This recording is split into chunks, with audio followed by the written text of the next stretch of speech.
I thought I knew what love was until the night she said, "He still gets me." Those words hit like a punch I didn't see coming, and I swear for a moment the room felt like it was closing in. My name's Ethan, and this is the story of how my world unraveled, one quiet moment at a time. We'd been married for 6 years. Sarah and I met at a coffee shop during a rainstorm, both of us ducking in to escape the downpour. She was laughing at her soaked shoes, and I offered her my jacket. That spark, her smile, the way she tucked her hair behind her ear, felt like a promise. We built a life together. A small house with creaky floors, Sunday mornings with pancakes, and dreams of a family someday. I thought we were solid, you know? The kind of couple who'd make it through anything.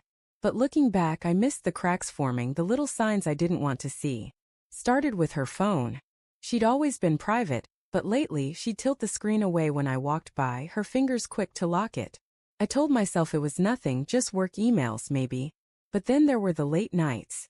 She'd say she was catching up with friends, but her stories didn't add up. One night, she came home smelling faintly of cologne, not mine. I asked casual as I could, "Who were you with?" She smiled too quick and said, "Just the girls."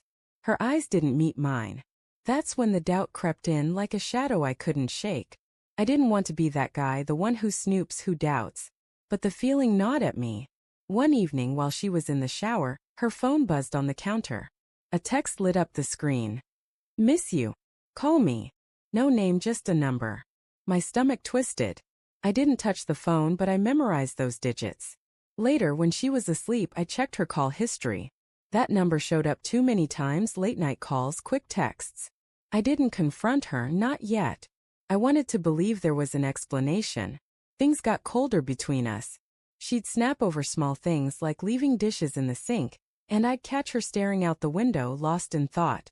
I tried to talk to her, really talk. One night, over dinner, I reached for her hand and said, "Sarah, are we okay?"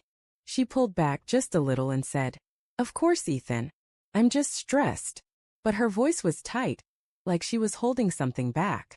I let it go, but the silence between us grew louder every day. Then came the night that broke me.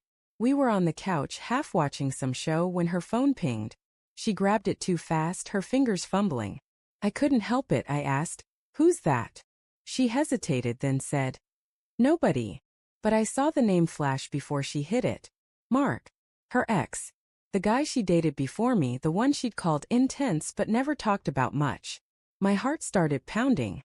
"Sarah," I said, keeping my voice steady, "are you talking to Mark again?"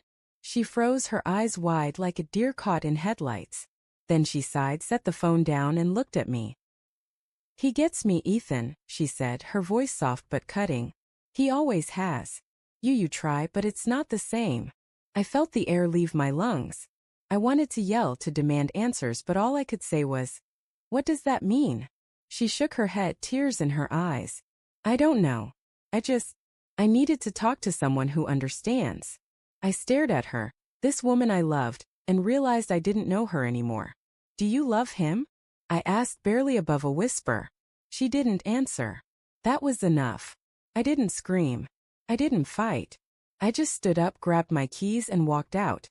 The night air was cold, and I drove aimlessly, her words echoing in my head. "He gets me." I pulled into a motel parking lot and sat there, staring at the neon sign, wondering where I went wrong. I loved her with everything I had, but it wasn't enough. I kept my phone on, half expecting her to call, to say she was sorry. It stayed silent. Days turned into weeks. I stayed at the motel, picking up shifts at work to keep my mind busy. Friends reached out, but I didn't know how to explain the hole in my chest. Then one night my phone rang. It was her. I almost didn't answer, but something made me pick up. Her voice was small, shaky. "Ethan?" He didn't answer. I frowned, confused. "What?" She took a breath. "Mark." I called him and he didn't pick up. I needed him and he wasn't there. I waited, letting her words hang. She kept going, her voice breaking. "I messed up, Ethan. I thought he was what I wanted, but it's you. It's always been you." I should have felt something, anger, relief, maybe hope. But I was empty. "Sarah," I said, calm as I could, "you chose him long before tonight." She started crying, begging me to come home, but I couldn't. Not after that. I told her I needed time, hung up and turned off my phone. For the first time, I felt the weight of my own worth. I wasn't second place. I wasn't the backup plan. I moved out, found a small apartment and started rebuilding. It wasn't revenge, not really, just me choosing myself. Sarah sent texts, left voicemails, but I didn't answer. I heard through a friend she tried to reconnect with Mark, but he'd moved on.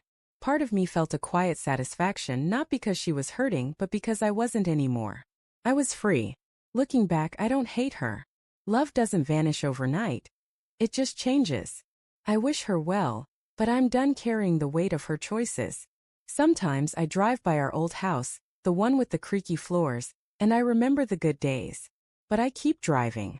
Life's too short to stay stuck. If you've listened all the way till now, thank you. It means a lot to share this with you. Your time, your heart. It keeps stories like mine alive.